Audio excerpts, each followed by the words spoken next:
Président, bonjour. Bonjour. Merci encore de nous recevoir pour cet entretien. 2024 s'en va, 2025 s'annonce. Vous êtes aujourd'hui, vous portez plusieurs casquettes, notamment au poste sinon, le numéro 1 de la Fondation Tchoréré et aussi au niveau du parti Sec Omega. Qu'est-ce qu'il y a comme bilan à dresser pour cette année 2024? Bon, les bilans sont nombreux et on peut dire que 2024 avait démarré d'une manière un peu assez difficile, compte tenu du fait que nous étions dans l'ancien régime, c'était très difficile. Et 2024 s'est terminé, non, j'ai 2023. Oui. Ensuite, nous sommes arrivés en 2024. 2024 était une année remplie de surprises, remplie de tâches accomplies, et une année aussi qui plaçait l'ensemble des citoyens dans l'espérance. L'espérance, pourquoi? Parce qu'en 2024, nous avons réalisé quelque chose d'extraordinaire en juin, dans le cadre de la Fondation déjà. Nous avons été à Rennes. Le président m'avait fait l'honneur de m'inviter avec toute la délégation à Rennes. Je n'avais jamais été. Et ça m'a permis de découvrir la ville des Rennes, où mon oncle est tombé pendant la Deuxième Guerre mondiale. J'ai eu ce plaisir et ce privilège de me retrouver à l'endroit même où il est tombé.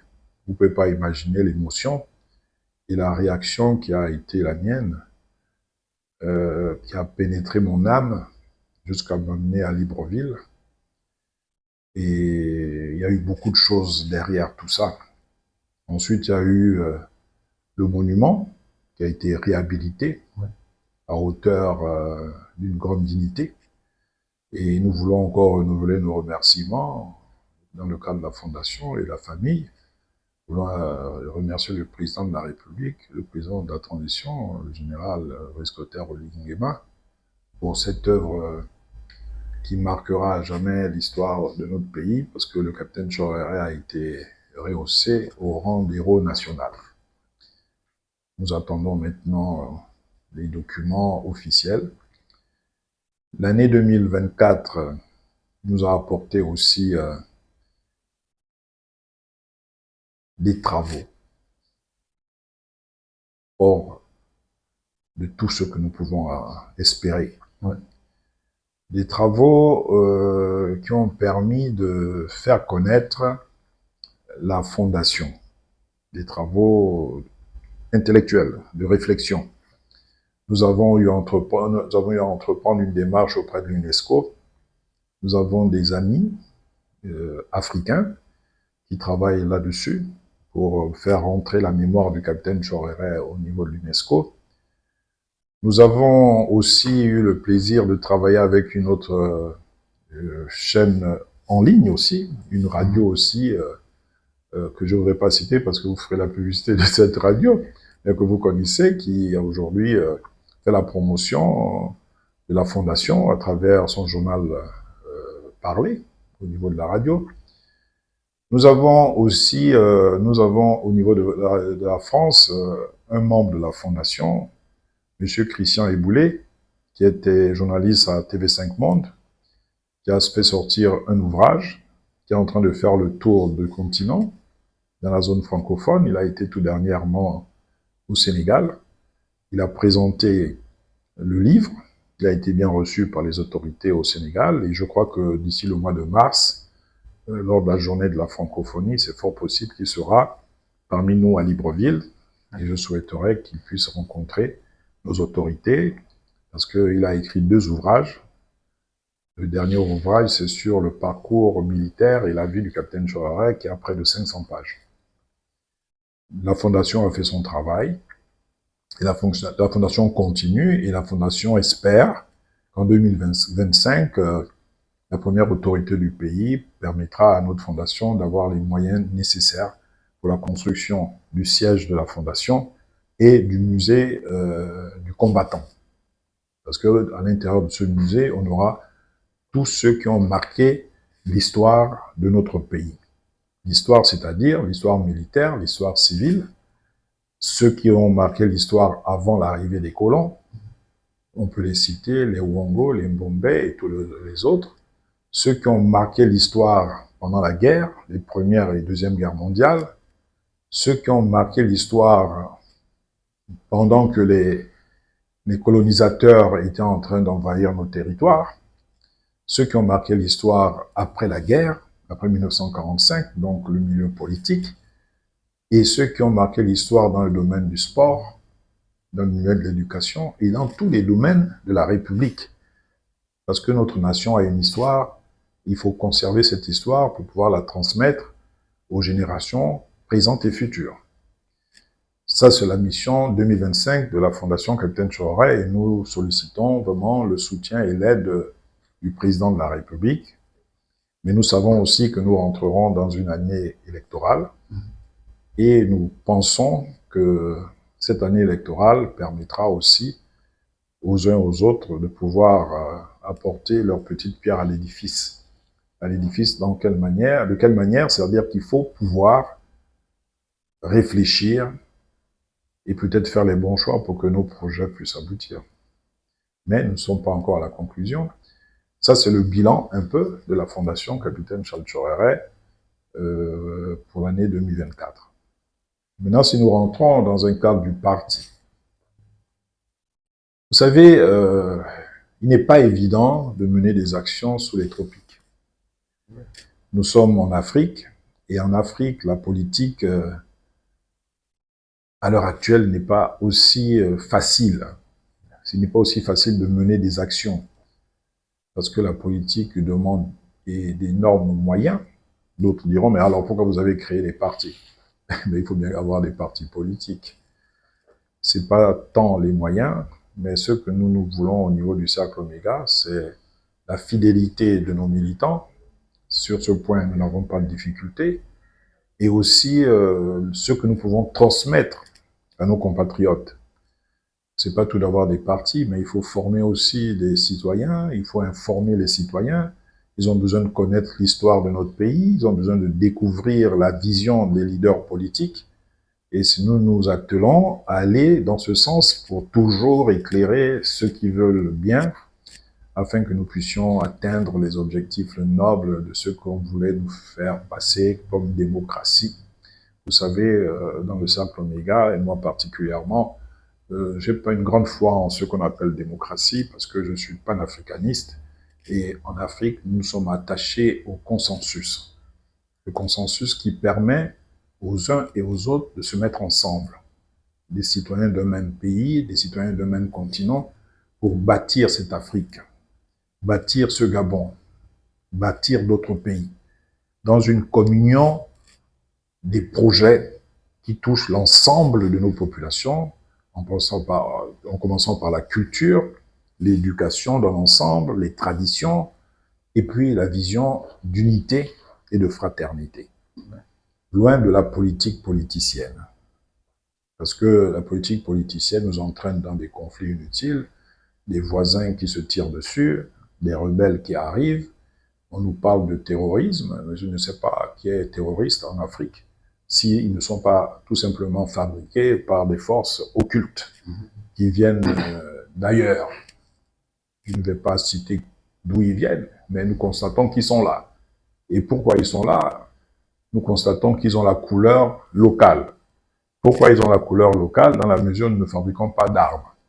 Mais ils sont là, peut-être pour nous déstabiliser. Mais nous pensons que nous devons prendre conscience que nos pays, nous avons besoin dans nos pays de développement. Et le développement ne peut pas se faire loin d'une solidarité, d'une fraternité, d'une honnêteté. Parce que ça manque. Et puis d'une bonne gouvernance. On ne peut rien faire sans la bonne gouvernance. On ne peut rien faire Nous avons constaté qu'en matière politique, le parti Cercle Méga a constaté qu'il y a encore beaucoup à faire dans le domaine politique, particulièrement dans notre pays. Il y a des citoyens qui ne comprennent pas que les données ont changé. Ils sont toujours dans la prévarication, dans les détournements, ils sont toujours dans la corruption. Et je pense que 2025 sera l'année où on mettra la pierre angulaire qui donnera le chemin d'un mandat de 7 ans de lutte contre la corruption et de discipline citoyenne. Je crois qu'au Gabon, quand on parle de prison, ça effraie les gens. Mais ils s'en moquent parce qu'ils continuent à voler, ils continuent à prendre ce qui appartient au peuple. Il faut cette rigueur. C'est irréversible. Sinon, nous ne serons rien, on pourra tout faire. Le développement, c'est pas tout construire seulement des beaux bâtiments. Le développement, c'est la qualité de la vie.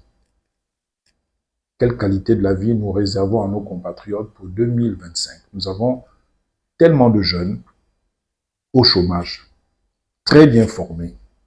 Et on voudrait faire passer le calvaire à ces jeunes en leur demandant encore d'aller à l'ENA, d'aller le PCA, d'aller... Mais attendez, quand quelqu'un a un Master 2 ou un doctorat, mais quelle école encore vous voulez envoyer ce monsieur aller faire encore à l'IPCA? Vous l'envoyez dans une administration et il commence à faire ses classes dans cette administration. Le territoire est vaste. Quand vous allez dans chaque province, il y a des représentations de chaque département ministériel. Mais structurons ces départements-là à l'intérieur du pays. On affecte ces jeunes-là. Ça permettra à ces jeunes, si le jeune est de Logoué et Vindo, vous l'envoyez dans le Haut-Togoué. S'il est du Olentème, vous l'envoyez dans le Logoué Maritime, et celui du Logoué Maritime, il va dans le Logoué Lolo, ainsi de suite. Ça a été comme ça en 1960. Vous voyez, même le président Léomba avait refusé que vous soyez même candidat dans votre propre province. Parce que M. Migolet était député de Logoué Maritime. Ça, c'est l'histoire.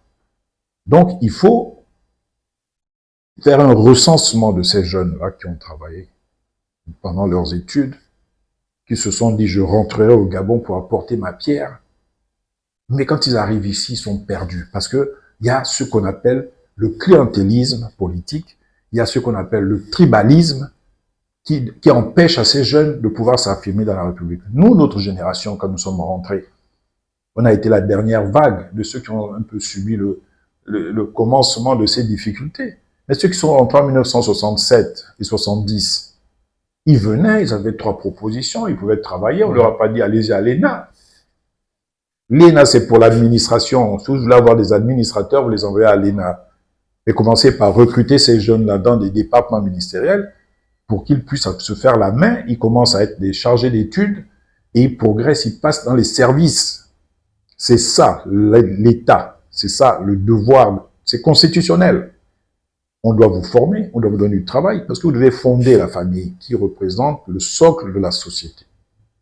Mais si vous laissez des jeunes sans perspective, ils sont des milliers à pousser des brouettes à Montbouette quand ils ont des doctorats, personnellement, en tant qu'homme politique, ça me gêne. Je peux pas enregistrer tout ça. Toutes les familles gabonaises sont touchées. Et tous les jeunes en souffrent. Ça, c'est le premier malaise social au Gabon. Le chômage des jeunes. Il faut absolument trouver des solutions. Président, on va sortir de Cercle Oméga et de la Fondation Turere. Globalement, est-ce que le bilan de l'année 2024 au Gabon a été pour vous positif ou négatif? Vous savez, faire un bilan d'ensemble d'un pays, c'est pas aussi évident. Si on rentre dans le cadre... En quelques mots. Et cibler peut-être sur quelques secteurs. Bon, si je prends le cas de l'action qu'a mené le CTRI, on tire notre chapeau au CTRI. Certains diront, le président Traoré aime trop le CTRI. Ce sont mes fils, je les aime tellement. Ils font du bon boulot et ils sont quand même la fierté du peuple gabonais. Vous savez qu'on nous admire à l'étranger. J'ai passé 3 semaines dans un pays voisin. Vous ne pouvez pas savoir combien de fois ils sont en admiration de notre président. et de l'action qu'ils mènent. Même si certains veulent mettre des pots de banane. Heureusement que nous avons des rangers dans l'armée pour ne pas trébucher. Et de cette terre, il tient la route avec son chef à la tête, le président Brice Clotaire Olingueba. Les résultats sont positifs. Mais il faut dire aussi qu'il faut encourager encore et leur dire de faire mieux. Mieux pourquoi? Dans le suivi des actions et des actes posés. On peut poser un acte, il faut prévoir comment entretenir ce bâtiment, comment entretenir cet espace, ça peut créer de l'emploi, et ainsi de suite. Mais quand on crée de l'emploi, il faut que ça soit équitable, juste, républicain. Ne pas toujours prendre les proches, et quand les proches arrivent, ils font souvent du mauvais travail. Nous pouvons dire aussi que les résultats sont bons dans l'ensemble, parce qu'on remarque cette fin d'année, l'ensemble du territoire est animé, c'est très bien, ça donne de l'espoir. Nous pouvons aussi regretter le fait que jusqu'à présent, le peuple gabonais attend l'eau et l'électricité. Et ça, c'est un problème social très très grave. Il faut trouver des solutions. Vous savez, moi je suis ingénieur en électricité. Certes, je fais dans l'équipement électrique des avions, mais les éléments de base, c'est l'électricité d'abord. Je fais électrotechnique quand j'étais au lycée technique. Je ne comprends pas comment il peut y avoir des coupures tout le temps comme ça, malgré le fait qu'on a acheté du matériel pour renforcer les capacités, et puis il y a toujours comme des sabotages. C'est comme exactement la même chose quand on voit dans les transports ferroviaires. On voit toujours un train qui déraille. Ouais. Où sont les enquêteurs? Où sont les services de renseignement? Quand vous regardez, quand vous voyez les photos dans les journaux, dans les réseaux sociaux, il y a des voies ferrées que vous constatez qu'on a scié carrément les voies ferrées. Pourquoi? Qui veut saboter le Gabon? Qui veut saboter l'action de ce pays? Qui veut anéantir notre pays? Et qui veut faire en sorte que notre pays ne puisse pas progresser, que nous nous retrouvons dans des tiraillements inutiles? Là aussi, il faut regarder. Il faut que ceux qui le font arrêtent de le faire. Parce qu'il faut aller à l'extérieur pour découvrir combien de fois nous sommes heureux au Gabon, loin des guerres, loin des conflits ethniques, loin des situations de détresse que nos voisins vivent. Les vendeurs de religion et les marchands de guerre, ils se mettent loin du Gabon. Parce que le peuple gabonais n'acceptera pas que parce que X ou Y a ses petites ambitions, ou bien n'apprécie pas qu'un tel ou un tel est là, et on va créer des tensions inutiles contre le peuple gabonais. Je ne vois pas le peuple gabonais devenir réfugié quelque part. Donc tous ces marchands d'alouettes, marchands de canons, il faut qu'ils apprennent que le Gabon est une terre de paix. Ce pays est placé sous le sceau de la Sainte Vierge Marie, la Noire. Je précise bien. La Sainte Vierge Marie, la Noire. Je sais de quoi je parle.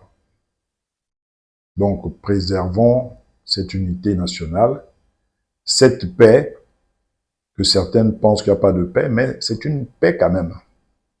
Il est mieux d'avoir, moi j'ai appris à l'école militaire, il est mieux d'avoir peut-être une mauvaise paix qu'une très bonne guerre.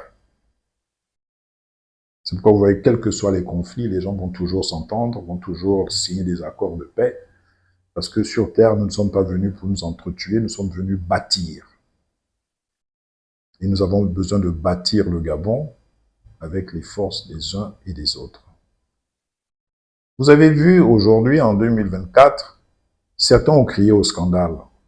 Ah, pourquoi on reçoit encore tel? Pourquoi on rejette encore tel? Mais attendez, ce sont les Gabonais. Ils ont posé peut-être des actes qui étaient à leur époque, dans le régime où ils étaient. Mais cela ne signifie pas qu'ils ne sont pas compétents. Cela ne signifie pas qu'ils n'ont pas l'amour du Gabon. Il faut additionner les intelligences et faire en sorte que notre Gabon puisse sortir la tête haute, que tous les Gabonais gagnent. Et ceux qui devront être sanctionnés seront sanctionnés s'il le faut, mais ne faisons pas un système d'apartheid, d'exclusion de ceux qui pourront apporter. Mais que ceux-là qui ont eu à poser des problèmes puissent avoir la sagesse de faire profil bas face au peuple gabonais. Et qui ne s'excusent pas auprès du peuple, mais auprès de l'Éternel des armées, qui a permis qu'ils puissent naître sur cette terre de paix, d'amour, où coulera d'ici peu le miel et le lait. Président, avant de boucler, une dernière question sur le plan politique. L'annonce de la révision de la liste électorale est annoncée alors que le nouveau code n'est pas encore sorti en tant qu'homme politique. Est-ce que c'est une façon de mettre les charrues avant les bœufs? Non, non, non. Les bœufs sont bien attelés quelque part. La charrue attend qu'on vienne tout accrocher. Et je crois que le code électoral, la révision de la liste électorale, c'est réglementaire. C'est prévu, dès le mois de janvier, on ouvre la liste électorale. Souvent, on ouvrait pour 3 mois. Ouais. Et cette fois-ci, compte tenu des circonstances, c'est 1 mois, je crois, de ce qu'ils ont annoncé. Et ça ne pose aucun problème. Parce que je crois qu'il y a des compatriotes qui sont en train de travailler sur le code. Et je le redis, ils ne vont pas inventer la roue. On aura le plus beau code électoral rédigé par l'ange Gabriel ou Ariel ou bien un autre, les archanges. Maintenant, il faut des hommes pour appliquer le code électoral. Il faut la discipline citoyenne pour faire fonctionner la démocratie ou faire fonctionner une élection. C'est la volonté des citoyens eux-mêmes. Si les citoyens se lancent dans leur propre turpitude pour voter 4 fois, 5 fois, la loi électorale n'a pas prévu que quelqu'un sera arrêté. La loi électorale n'a pas prévu que le vote est obligatoire. Donc, ça ne gêne pas. La liste électorale, c'est pour ceux qui ont eu 18 ans et ils vont aller se faire inscrire. Mais que ceux qui sont déjà inscrits sur la liste électorale, qu'ils aillent tout simplement vérifier si les noms sont là. S'ils veulent radier leur nom pour aller dans un autre endroit, mais il y a la procédure. Il n'y a rien de compliqué, c'est pas un scandale, c'est pas une triche. Mais les Gabonais, il faut que nous soyons un peu conséquents avec nous-mêmes. Hein. Dès qu'on pose un acte, on trouve qu'il y a quelque chose de suspect. Il n'y a rien de suspect, c'est la procédure normale. C'est le travail du ministère de l'Intérieur. Ouais. Et ils font leur travail correctement. Maintenant, on attend le code électoral. Quand le code électoral sortira, les gens vont lire. Puis, l'important, c'est d'aller voter. Mais une fois. On vote une seule fois. Super. Président, vous allez regarder les 2 caméras, vous adressez aux Gabonais tout en souhaitant vos vœux et peut-être un message pour 2025. Un message pour 2025 pour chacun de nous, c'est de scruter nos cœurs, nos âmes et nos pensées et d'avoir le souvenir de ce qui a été le 30 août 2023, le jour de la libération. D'autres ne veulent pas entendre que c'est... Nous avons été libérés d'une manière ou d'une autre. C'était une libération. Cette libération doit nous servir d'enseignement. Chaque Gabonais devra s'approprier cette libération pour qu'en 2025, en âme et conscience, chaque citoyen puisse accomplir son devoir citoyen. C'est une année électorale, c'est une élection capitale pour notre pays. Nous sommes observés depuis l'extérieur.